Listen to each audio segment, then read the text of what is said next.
अस्सलामु अलैकुम रहमतुल्लाहि व बरकातुहू।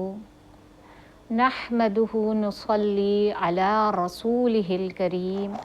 अम्मा बाद फ़अऊज़ु बिल्लाहि मिनश शैतानिर रजीम। बिस्मिल्लाहिर रहमानिर रहीम। आज मैं आपको हज़रत इब्राहीम अलैहिस्सलाम के स्टोरी के बारे में बताने जा रही हूँ।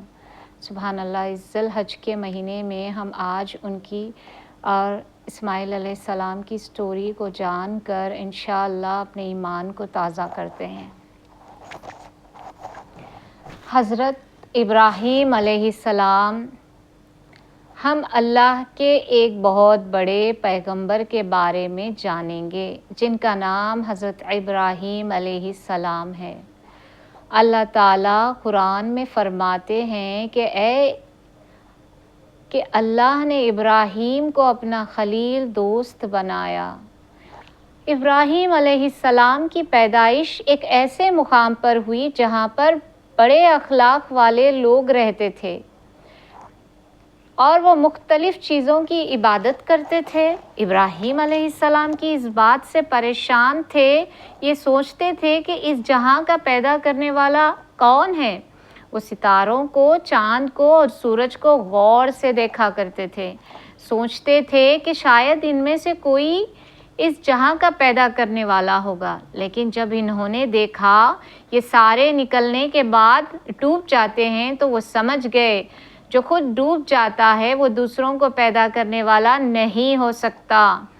फिर इन्हें यकीन हो गया कि इस जहां का पैदा करने वाला इन सारी बातों से पाक है, वो अकेला है, इसका कोई शरीक नहीं है। हज़रत इब्राहीम अलैहिस्सलाम ने अपनी कौम के सामने, जिनमें इनके वालिद भी शरीक थे, ये ऐलान कर दिया कि वो इन सब की इबादत नहीं करते जिनकी वो सब इबादत करते हैं, और ये गवाही दी कि इस सारी कायनात को पैदा करने वाला एक ही है और इसमें इसका कोई शरीक व मददगार नहीं। सुभान अल्लाह। आपकी कौम के लोगों ने आपकी बात मानने से इनकार कर दिया और बहुत खफा हो गए और हज़रत इब्राहीम अलैहिस्सलाम के ख़िलाफ़ बादशाह से शिकायत की। बादशाह ने हज़रत इब्राहीम अलैहिस्सलाम को तलब किया और सवाल किया, आखिर वो कौन है जिसकी आप इबादत करते हैं? इब्राहीम अलैहिस्सलाम ने जवाब दिया कि मेरा रब वो है जो ज़िंदगी और मौत देता है। इस पर बादशाह ने कहा, मैं भी लोगों को ज़िंदगी और मौत देता हूँ। इब्राहीम अलैहिस्सलाम ने कहा, मेरा रब वो है जिसके हुक्म से सूरज मशरिक़ से तुलू होता है और मगरिब में गुरूब होता है। अगर तुम सच्चे हो तो सूरज को मगरिब से निकाल कर दिखाओ। तो बादशाह लाजवाब हो गया और गुस्से में अपने लोगों को हुक्म दिया कि इब्राहीम अलैहिस्सलाम को दहकती हुई आग में फेंक दिया जाए। लेकिन अल्लाह ताला ने आग को हुक्म दिया वो ठंडी और सलामती वाली हो जाए। इस तरह अल्लाह ताला ने अपने मानने वाले अपने दोस्त को आग से हिफाजत फरमाई।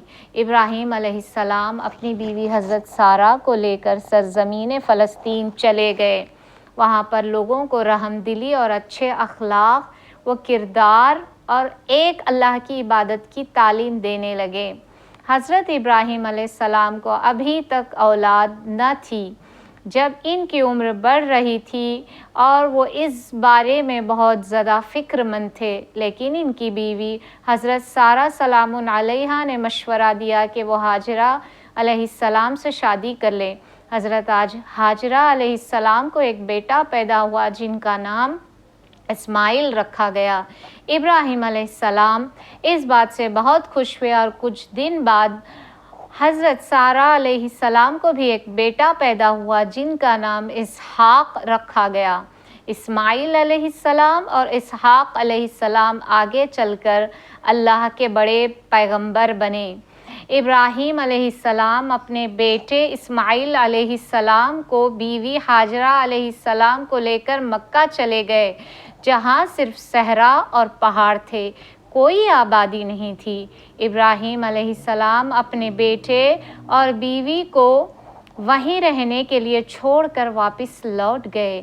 جب یہ معصوم بچہ پیاس کی شدت سے رونے لگا تو حضرت ہاجرہ علیہ السلام بے قرار ہو گئیں اور پانی کی تلاش میں صفا اور مروہ پہاڑیوں کے درمیان دوڑنے لگیں۔ جب پانی نہ ملا تو مایوس ہو کر اپنے بچے کے پاس واپس لوٹی تو یہ دیکھ کر خوشی سے حیران ہو گئی۔ عین اس مقام پر جہاں بچہ پیر رگڑ رہا تھا ایک چشمہ اللہ کے حکم سے جاری ہو گیا۔ حضرت